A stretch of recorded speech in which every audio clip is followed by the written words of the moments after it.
Government condemns the chaos at LegCo.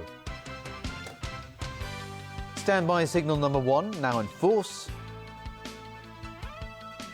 And Ukraine's crisis worsens after separatists shoot down army transport plane, killing dozens.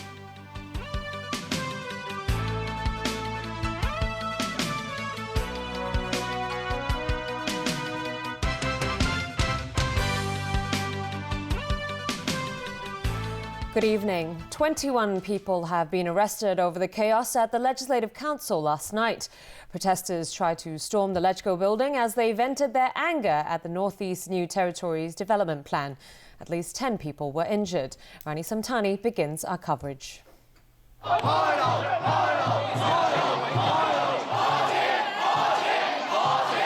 Police began their operation to clear protesters after 2 a.m.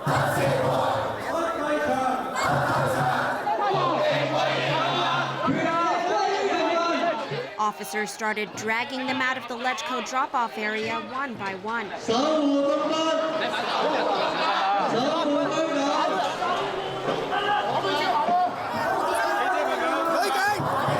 Police say they removed about 190 demonstrators, while estimating that about 900 people took part in the rally at its peak. One of those dragged away was an RTHK reporter. The operation lasted about 2 hours.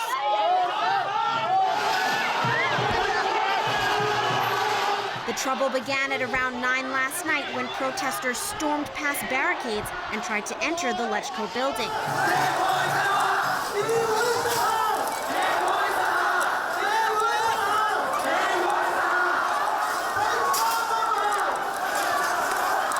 Inside, the LegCo Finance Committee was discussing a government funding request for the Northeast New Territories Development Project. But the demonstrators became angry after Finance Committee Chairman Ng Lung Sing moved to cut short the debate.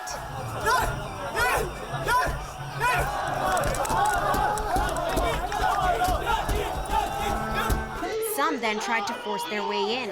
They used bamboo poles to try to pry open the doors. Officers blocked off all entrances to the building. They used pepper spray 18 times to try to beat back the protesters.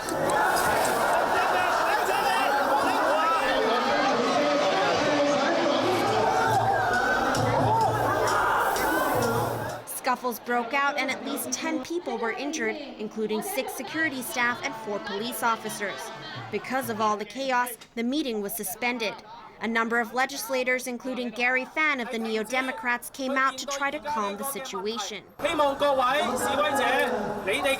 We hear your voices, we hear your anger. The chairman has now suspended the meeting. Please be careful, Fan said.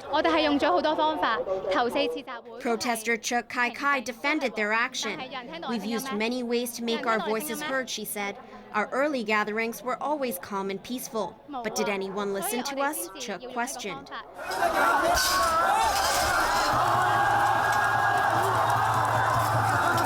A group of protesters decided to remain until they were later dispersed by the police. Those arrested were held on suspicion of interrupting a LegCo committee meeting and assaulting police, among other things.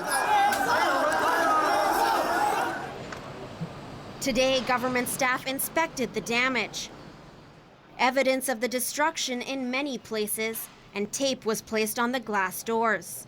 Last night, protesters broke through this emergency exit door, breaking the bottom stone panels. This morning, workers started repairing the damages. Today's LegCo Public Accounts Committee hearing and Bills Committee meeting were cancelled, and most public activities at LegCo scheduled for today and tomorrow were also suspended. Rani Samtani, TVB News.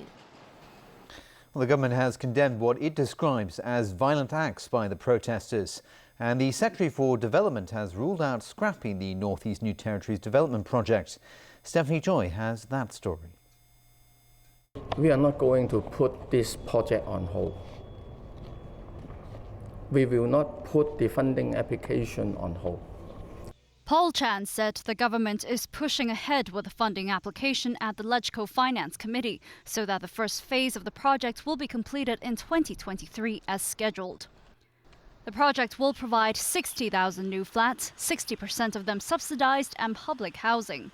Chan insisted the government has maintained close communication with those affected by the development project. Chief Executive Lun Chen-ying condemned what he described as radical behavior by protesters, saying members of the public should have expressed their views in a peaceful way. Chief Secretary for Administration Carrie Lam said she has asked LegCo President Zhang Yoxing to improve LegCo's security measures to try to prevent future violence there. The LegCo president refused to comment on Finance Committee Chairman Ng Leung Sing's decision to cut short the debate, but pointed out there was no reason for protesters to resort to such violence. Emily Lau of the Democratic Party said pro-establishment lawmakers and the government should try to resolve the situation in a civilized way. They should reflect on the latest developments and try to find a way out of this very sharp confrontation. But pro-establishment lawmaker Priscilla Leung said what the protesters did is making it difficult to achieve a consensus. Now, it's not a good atmosphere for different opinions to come together and find a way out. She rejected accusations that the pro-establishment camp is backing the government while ignoring the concerns of those affected. Meantime, RTHK has condemned the police for the way its staff member was treated overnight. The government broadcaster accused officers of using violent means during normal reporting activity. The Hong Kong Journalists Association also criticized authorities for using unnecessary force against the media and is demanding an explanation and an apology. Commissioner of Police Andy Zhang insisted the force was acting with restraint when dealing with protesters. That's despite claims from some of those arrested that the police beat and spit at them. Zhang added the police will look into the allegations in a fair manner. Stephanie Choi, TVB News. Signal number 1 is in effect as a tropical storm edges towards us. At 7 p.m, Hagibis was about 300 kilometers east-southeast of Hong Kong. It's forecast to move north or north-northwest slowly towards the coastal areas of eastern Guangdong. In the past few hours, Hagibis showed a sign of slight intensification and take a more westerly track, edging closer to the coast of eastern Guangdong. And because of the sheltering effect, the winds locally is not expected to strengthen significantly overnight. And unless Hagibis further take on a more westerly track, the strong wind signal number 3 for tonight is not high. Turning overseas now, at least 49 people were killed in eastern Ukraine today after pro-Russian separatists shot down an army transport plane with an anti-aircraft missile. The toll is the highest suffered by government forces in a single incident since they launched a military operation to try to stop the rebellion in the east. It's arguably the worst one-off incident in the civil conflict that's been raging in the eastern part of Ukraine for several months. Today, the government in Kiev confirmed that scores of people were killed when pro-Russian rebels shot down a transport plane. Ukrainian officials say the aircraft went down this morning while it was making its final approach to the airport in Lugansk.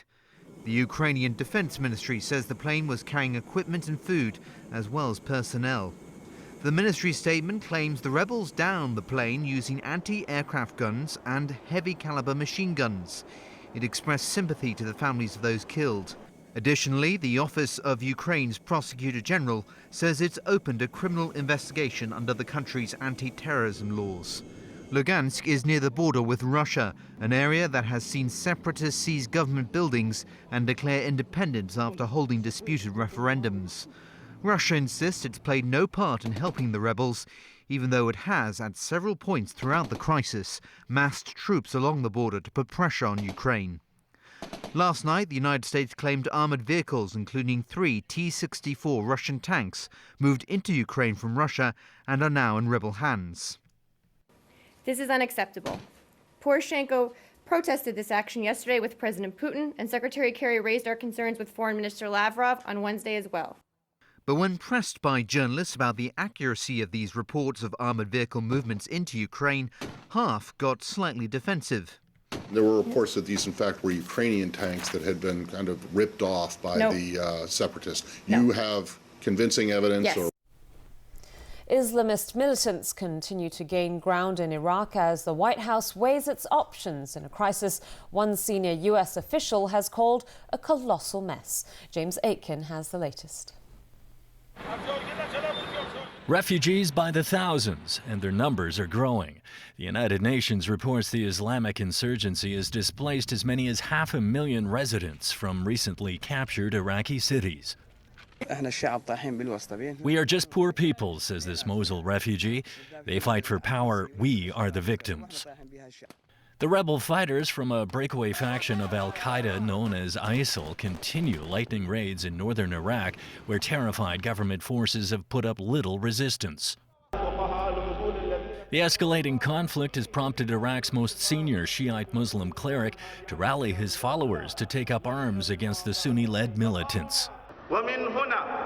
Grand Ayatollah Ali al-Sistani told volunteers rushing to the army recruiting centers that if they were killed fighting Sunni militants, they would become martyrs.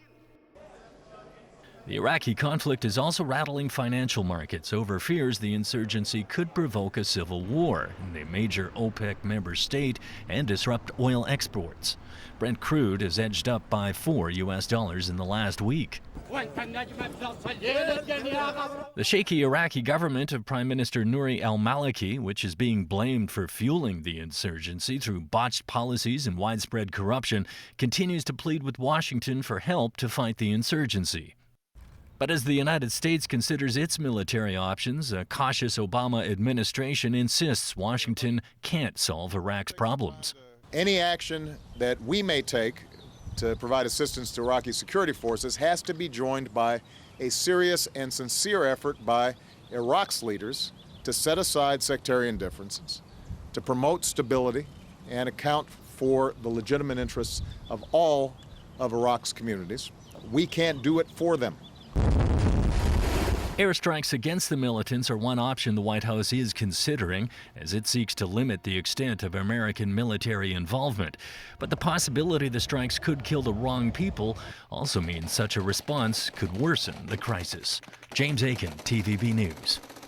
Afghans have been voting amid tight security and a threat by the Taliban to disrupt the country's presidential runoff.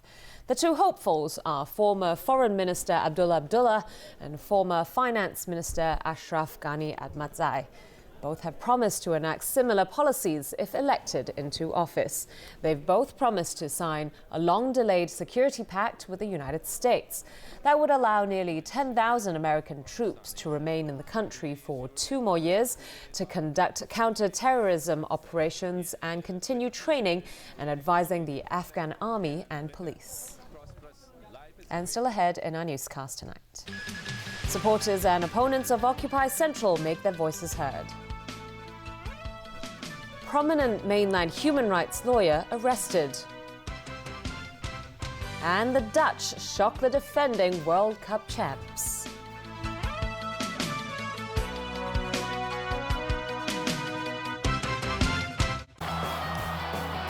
Catch the highlights of Mexico's gritty win over Cameroon. Casillas takes the blame after defending champion Spain's tragic defeat to the Netherlands. Also, Chile's spectacular win over Australia. 2014 FIFA World Cup Brazil daily highlights. Tonight at 8 on Pearl. Why this watch? This watch has seen the greatest courses under the most challenging circumstances, conquered by extraordinary skill. It's seen crowd favourites and rising stars hungry to make their mark. It's seen the birth of a legend and a prodigy rewrite the record books. It's witnessed Grand Slam victories and the king of comebacks. It doesn't just tell time, it tells history.